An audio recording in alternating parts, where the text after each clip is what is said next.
Hi there, I'm Bethany. Thanks for watching today. You've asked me why it is that I teach art and kind of how I teach art to students, and also, what I teach more specifically. So today I'm going to answer those questions. As for why I'm a teacher, I kind of got that question a lot when I was in college. People would come up and say to me, "Oh, you're an art major. You must want to be a teacher."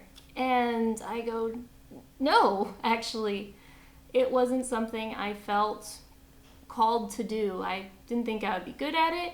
And to be honest, I was 19. I was finally getting out of school, and younger me was thinking, why would I go back?"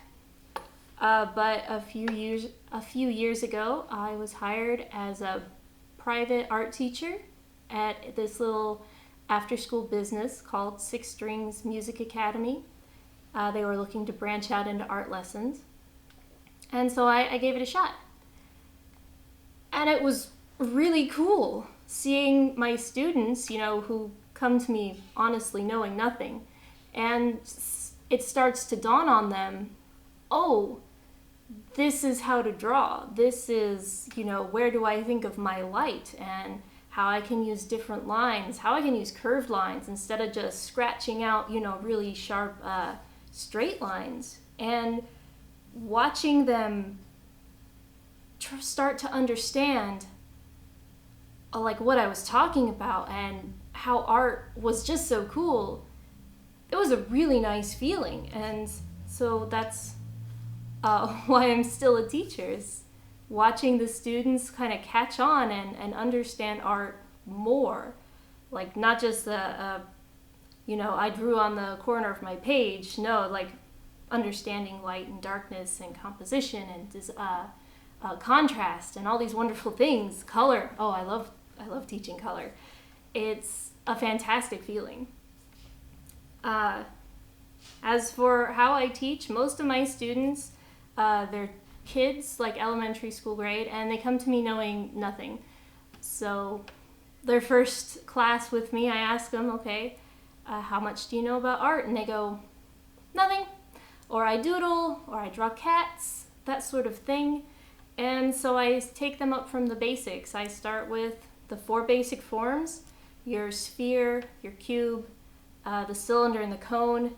And by using those 4 basic forms, trying for a 3D shape, they learn about light and why it's important.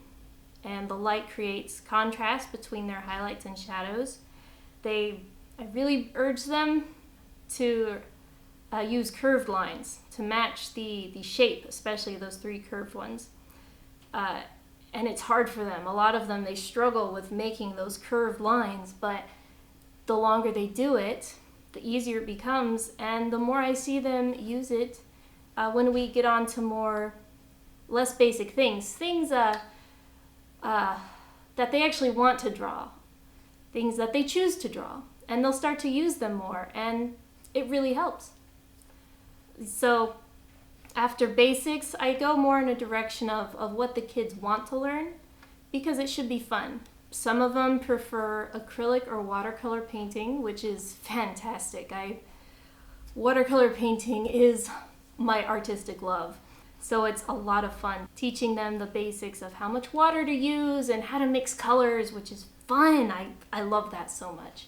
And it's fantastic when they start to understand that and bring all of the basics into things that they chose to draw. I enjoy teaching painting because, like I said, it is my favorite. It's what I do the most, especially watercolor paintings. And watercolor has its own rules because it's a very wet medium and the water greatly affects how the whole thing comes out. So you don't actually learn how to paint with watercolors, you're learning how to control colored water. And so I think we need to focus more on the water aspects so that you don't get, muddy colors and things bleeding into each other and creating a big mess. That's not what people want when they have an idea of a painting in their head. Thank you so much for watching, and I hope to hear from you soon. That would be really fantastic. Bye.